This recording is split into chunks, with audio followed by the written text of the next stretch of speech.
Hello guys, welcome to code three. आज हम codeforces की प्रॉब्लम सॉल्व करेंगे और ये है डी लेवल की प्रॉब्लम, ग्रिड 00100।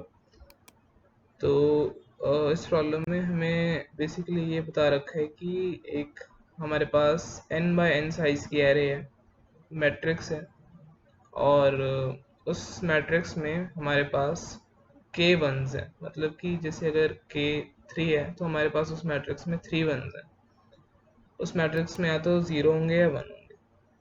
तो फिर यहाँ पे कुछ हमें टर्म्स बता रखी, जैसे आर आई का मतलब है, मान लो आर ज़ीरो है, इसका मतलब sum of all the elements in row zero, first row के जितने भी एलिमेंट्स हैं उनका सम। वैसे सी वन मतलब फर्स्ट कॉलम में जितने एलिमेंट्स हैं उनका सम। तो क्वेश्चन ये है कि हमें एक फंक्शन दे रखा है एफ ऑफ ए, और उसकी वैल्यू है max of R minus min of R का whole square plus max of C minus min of C का होल स्क्वायर। मतलब जितनी भी रोज हैं उस मैट्रिक्स में, उनका जो सम है अलग अलग रोज का, उनमें से जो मैक्सिमम सम है और जो मिनिमम मिनिमम सम है, उनका जो डिफरेंस है उसका स्क्वायर, और जो कॉलम्स में से मैक्सिमम कॉलम का सम है और जो कॉलम में से मिनिमम कॉलम का सम है, उनके डिफरेंस का स्क्वायर। तो ये हमें एफ ए देगा। अब अगर हमारे पास फॉर एग्जांपल n की वैल्यू 3 है तो 3 by 3 मैट्रिक्स हो जाएगा, और अगर उसमें हमारे पास k की वैल्यू 5 है तो हमारे पास उस मैट्रिक्स में 5 वंस होंगे। तो 5 वंस कैसे भी अरेंज हो सकते हैं अलग अलग तरीके से। तो हमें क्वेश्चन में ये करना है कि हमें ऐसा मैट्रिक्स फाइंड करना है जिसमें f ऑफ a की वैल्यू मिनिमम होगी। तो पहले हम देखते हैं कि हम अप्रोच ऐसे करेंगे इस प्रॉब्लम को। तो इनपुट में हमें सबसे पहले टी टेस्ट केसेस दिए जाएंगे, उसके बाद हमें नेक्स्ट लाइन में एन और के दिया जाएगा। एन है द रो या फिर कॉलम की जो लेंथ होती है, basically size of the matrix, और जो के है वो है number of ones in it. So for example मैं 3 by 3 का अगर मैट्रिक्स लूँ और मैं चाहता हूँ कि देखो, अगर हमें एफ ऑफ ए का जो फंक्शन है उसकी वैल्यू मिनिमम करनी है, तो आप देख सकते हैं यहाँ पे प्लस का साइन है और यहाँ पे माइनस है, यहाँ पे भी माइनस है। तो अगर मैं मैक्स आर और मिन आर के बीच का जो डिफरेंस है मिनिमम रखूँ, और मैक्स सी और मिन सी के मिनिमम जो डिफरेंस है उसको मिनिमम रखूँ, तो ये फंक्शन भी मिनिमम हो जाएगा। तो उसके लिए मुझे वंस कैसे प्लेस करने पड़ेंगे। फॉर एग्जांपल अगर हम यहाँ पे टेस्ट केस देखें 3 और 8 का, इसका मतलब मैट्रिक्स का साइज 3 है और उसमें के वंस है, 8 वंस है। और अगर हम इसका सॉल्यूशन देखें तो हमारे पास ऐसा मैट्रिक्स आता है। तो अब हम देखते हैं कि ये कैसे बनेगा। तो मान लो हमारे पास n बाय n का 3 by 3 का मैट्रिक्स है, तो हमें वन अरेंज करने, वो भी 8 वंस। तो उसकी अप्रोच क्या होनी चाहिए? इसकी अप्रोच ये होनी चाहिए कि हम चाहते हैं कि हर कॉलम में और हर रो में जो जो सम है वो सेम रहे हर कॉलम और रो का। तो उस वजह से जो मैक्स और मिन वैल्यू है वो लगभग क्लोज आ जाएगी और उसका जो डिफरेंस है मिनिमम ही रहेगा। तो हम इसे कैसे करेंगे? तो इसके लिए हम जो वन अरेंज करेंगे, 8 वंस, उन्हें डायगनली अरेंज करेंगे इस मैट्रिक्स में। जैसे फॉर एग्जांपल पहले हम 3 करते हैं वन अरेंज, तो उसके लिए पहले इस ज़ीरो को हटाएंगे, यहाँ पे 1 आएगा। इस ज़ीरो को हटाएंगे, यहाँ पे भी 1 आएगा,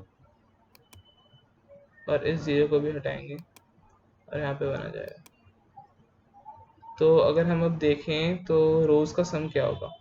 फर्स्ट रो का जो सम है वो आ गया हमारे पास 1, सेकंड रो का भी सम 1 आ गया, थर्ड रो का भी सम 1 आ गया, और इसी तरह से कॉलम्स का सम, फर्स्ट कॉलम का सम 1 है, सेकंड कॉलम का सम भी 1 है, और थर्ड कॉलम का सम भी 1 है। तो अगर हम इस सारे रोज के सम का अगर मैक्स लें और मिन लें तो सेम ही है, 1, मैक्सिमम भी 1 है, मिनिमम भी 1 है। और कॉलम्स के केस में मैक्सिमम 1 है और मिनिमम 1 है। तो कॉलम्स के मैक्स सी और मिन सी का डिफरेंस 0 हो जाएगा, रो के मैक्स आर और मिन आर का डिफरेंस 0 हो जाएगा, और फंक्शन ऑफ एफ ऑफ ए की वैल्यू हमारे पास 0 जाएगी। लेकिन अभी हमारे पास 3 वंस नहीं है, हमारे पास 8 वंस है। तो हम इसी फैशन में आगे भी 1 को लगाते रहेंगे। अभी हम 3 लगा चुके हैं, तो अभी हमारे पास 5 और बचे हैं वंस, तो उनको भी डायगनली लगाते हैं। तो हम इससे शुरू करेंगे 1 1 और 1। अब हमारे पास सिर्फ 2 बचे हैं, तो फिर हम इसको यहाँ अरेंज करेंगे और इसको यहाँ पे अरेंज करेंगे। हमारे पास सारे वंस खत्म हो चुके हैं, हमारे पास मैट्रिक्स मिल चुका है। ये हमारा फाइनल मैट्रिक्स है जो हमें मिनिमम वैल्यू देगा एफ ऑफ ए की, और हाँ, हम उसकी मिनिमम वैल्यू भी निकाल लेंगे एफ ऑफ ए की। तो हमें आंसर में यही आउटपुट करना है। हमें सबसे पहले तो एफ ऑफ ए की जो मिनिमम वैल्यू पॉसिबल होगी उसे प्रिंट करवाना है, और फिर नेक्स्ट लाइन में हमें वो पूरा मैट्रिक्स प्रिंट करवाना है। तो मैंने इसका सॉल्यूशन तैयार कर रखा है, तो देखते हैं सॉल्यूशन क्या है। तो सबसे पहले हम स्कैन करेंगे टेस्ट केसेस को, टी को। फिर हम एक लूप चलाएंगे और जो 0 से लेकर t-1 तक, मतलब कि टोटल t टाइम्स लूप चलेगा, अलग अलग n और k की वैल्यूज़ के लिए जो हम यहाँ पे स्कैन कर रहे हैं। तो हम एक एरे डिफाइन कर देंगे जिसका साइज होगा n/n। इनिशियली अगर हम एरे डिफाइन करते हैं तो बाय डिफ़ॉल्ट उसके सारे एलिमेंट 0 होते हैं।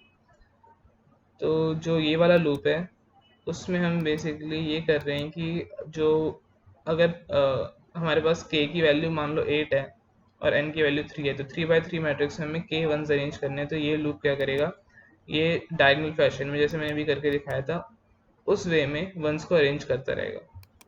ठीक है, तो नेक्स्ट स्टेप होगा हमारा, जितने भी अच्छा, हमारे पास 2 एरेज हैं यहाँ पे, सम आर और सम सी। इन दोनों का साइज n और n है, ये एम्प्टी है। सम आर एरे क्या करेगी, जितने भी रोज का सम है, row first row second row third row, उन सब का सम अपने अंदर इनपुट करती रहेगी, और सेम विद सम सी, ये कॉलम्स का सम अपने अंदर लेगी। तो ये वाला जो लूप है इसमें हम बेसिकली क्या कर रहे हैं कि सम सी में, सम आर में जो हमारी एरे है उसमें हम सारी रोज का जो सम है वो हम इनपुट कर रहे हैं 1/1, और जो सम सी है उसमें हम सारी कॉलम्स का सम इनपुट कर रहे हैं। तो इस लूप का काम खत्म हो गया। फिर हम क्या करेंगे, फिर हम दोनों जो हमारे पास एरेज हैं सम आर और सम सी, उनको सॉर्ट कर देंगे।